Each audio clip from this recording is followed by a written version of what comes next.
Today, we're diving deep into a super important document in real estate that every buyer and seller needs to understand. The Seller Property Disclosure Statement. If you're thinking about buying or selling a home, this is one video you absolutely don't want to skip. Trust me, knowing this inside and out can save you a lot of headaches and money down the road. So, what exactly is this long-named document? Simply put, the Seller Property Disclosure Statement is a formal document where the seller tells the buyer everything they know about the property's condition. Think of it as the home's official tell-all report. It's the seller's chance to be upfront about any known issues, big or small.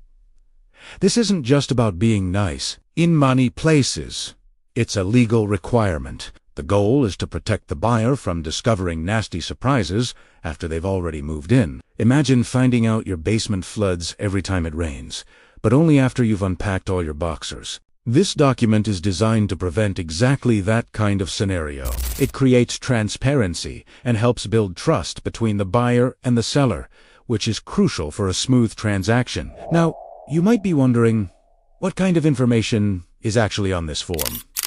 Well, it's pretty comprehensive. It covers a wide range of topics about the house and the land it sits on. For example, it will ask about the age of the roof, the condition of the HVAC system, and whether the plumbing and electrical systems are in good working order. It also goes into structural issues.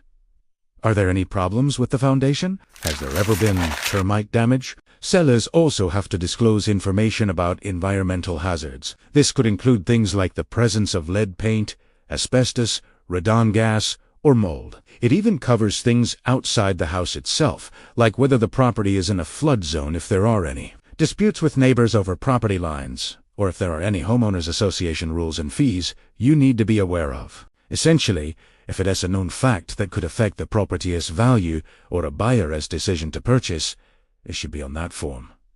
So, where does the seller get all this information? It's based on the seller's actual knowledge. This is a key point. They aren't required to go out and hire a team of inspectors to find potential new problems. They are only obligated to disclose what they already know, or should reasonably know. For instance, if they've had a leaky faucet fixed, they should disclose it. If they know the basement gets damp during heavy storms, that needs to be on the form. Honesty is the best policy here, because hiding a known issue can lead to serious legal trouble later on.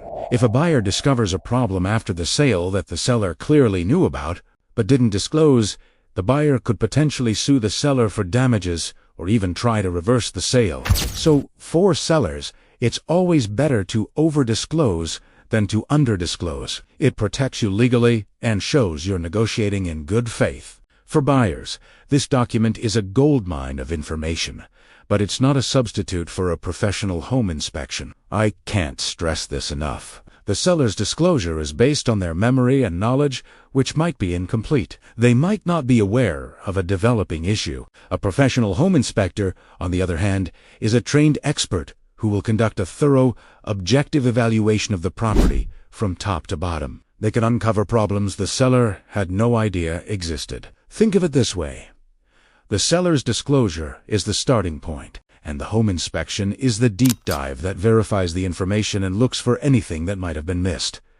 Always, always get a home inspection. Use the disclosure statement to guide your inspector, pointing out areas the seller mentions so the inspector can take an even closer look. If you're a seller looking for a template for this statement, or a buyer who just wants to see what one looks like, the good news is they are widely available. You can often download a state-specific template directly from your local or state realtor association's website. Real estate attorneys and brokerages also have these forms readily available. Just a quick search online for Seller Property Disclosure Statement Plus, your state's name will usually give you what you need. Using the correct form for your location is important because the specific disclosure requirements can vary quite a bit from one state to another. And that's the rundown on the Seller Property Disclosure Statement. It's a fundamental part of the home buying and selling process that promotes honesty and protects both parties. For sellers, it's your legal shield. For buyers,